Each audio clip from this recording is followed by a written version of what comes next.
Assalamualaikum warahmatullahi wabarakatuh. Pada kesempatan kali ini, saya Ibu Anda Mutia akan menjelaskan mata pelajaran Praktikum Akuntansi Perusahaan Manufaktur.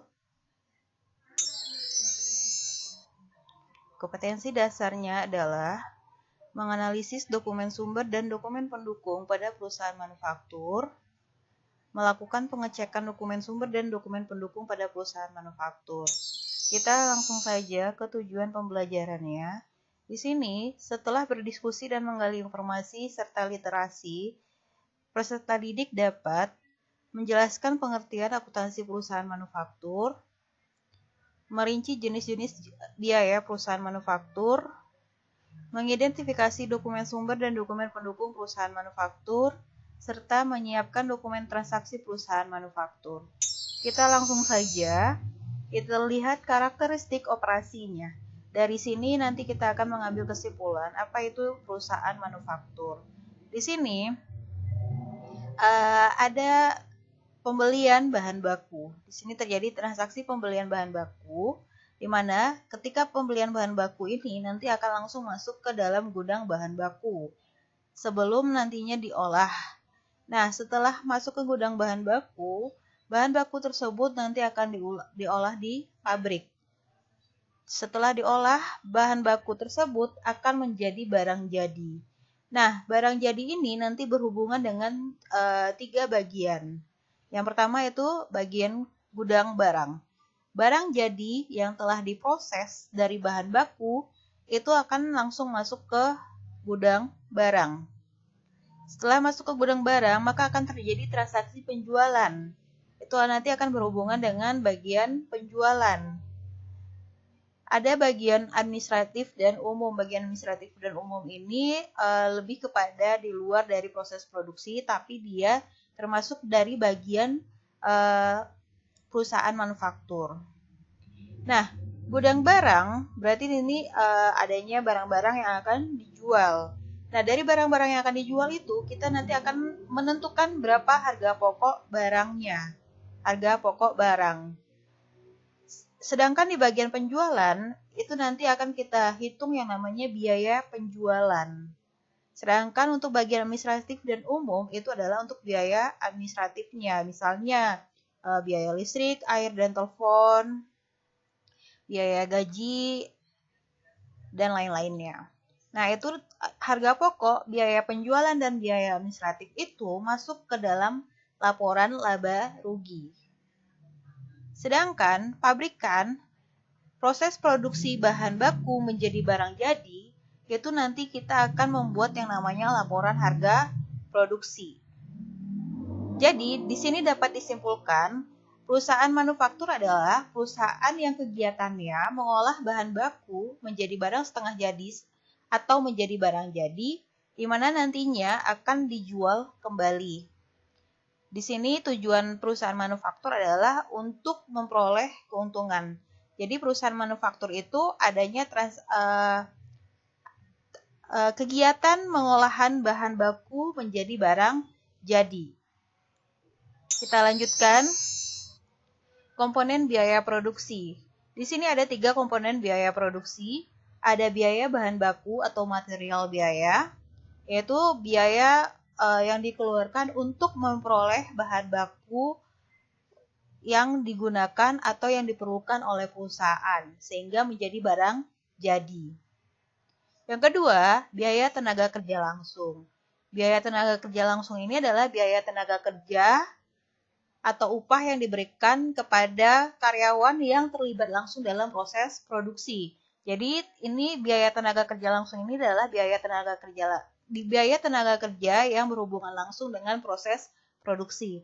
Sedangkan biaya yang ketiga itu adalah overhead atau overhead pabrik, yaitu biaya yang berhubungan dengan di luar dari biaya bahan baku dan biaya tenaga kerja langsung. Nah, contoh biaya overhead ini adalah biaya air, biaya listrik, biaya telepon.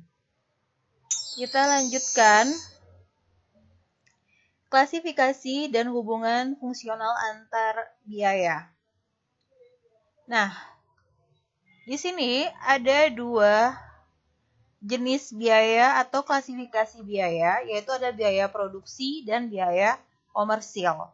Biaya produksi itu adalah termasuk di dalamnya biaya bahan penolong, biaya tenaga kerja tidak langsung, biaya overhead pabrik, biaya bahan baku, biaya tenaga kerja langsung, dan overhead. Jadi yang termasuk ke dalam biaya produksi itu ada biaya bahan penolong, biaya tenaga kerja tak langsung, overhead lainnya, bahan baku, tenaga kerja langsung, dan overhead pabrik.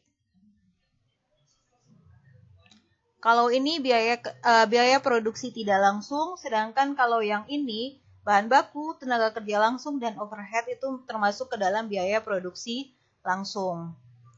Sedangkan biaya komersil itu berhubungan dengan biaya pemasaran, berarti kita ini untuk penjualan, biaya penjualan, dan biaya administrasi dan umum, yaitu berhubungan dengan gaji karyawan bagian umum, biaya telepon, listrik, itu termasuk ke dalam administrasi dan umum.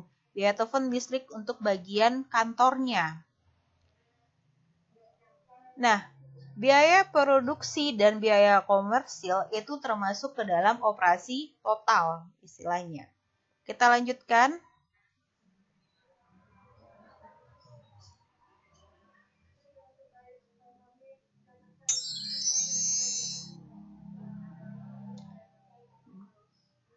Jenis-jenis dokumen secara umum diantaranya itu ada faktur pembelian.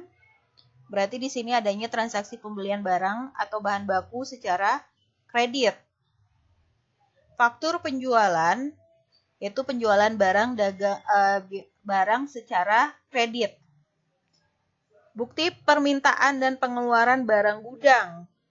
Karena kita perusahaan manufaktur adanya bagian gudang, berarti di sini juga ada yang namanya dokumen bukti permintaan dan pengeluaran barang gudang. Ada daftar gaji dan upah, laporan produk selesai, karena berhubungan dengan produksi, berarti di sini juga ada dokumennya laporan produk selesai.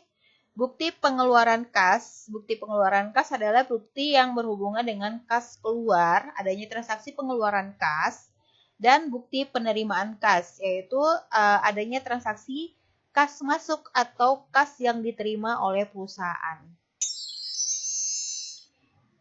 Kita masuk ke pengertian dokumen sumber. Dokumen sumber adalah dokumen yang dipakai sebagai dasar pencatatan ke dalam jurnal atau buku pembantu.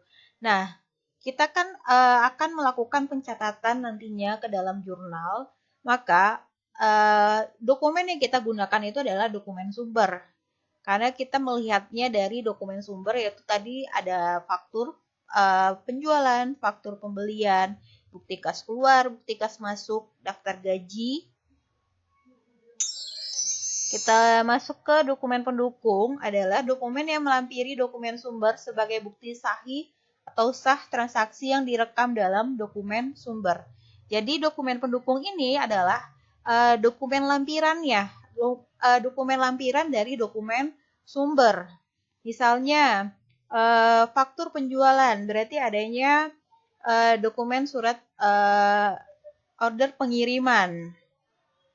Atau pembayaran gaji, berarti ada daftar slip gajinya.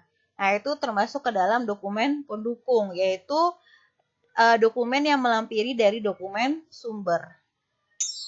Kita lanjutkan. Nah, selesai pembahasan mengenai dokumen sumber dan dokumen pendukung. Di sini Ibu minta kalian untuk membuat ringkasan dari materi di atas, serta kerjakan tugas. Nah, ini tugasnya. Kalian hanya perlu menentukan dokumen sumber dan dokumen pendukungnya saja. Demikian penjelasan dari Ibu. Kurang lebihnya Ibu mohon maaf. Assalamualaikum warahmatullahi wabarakatuh.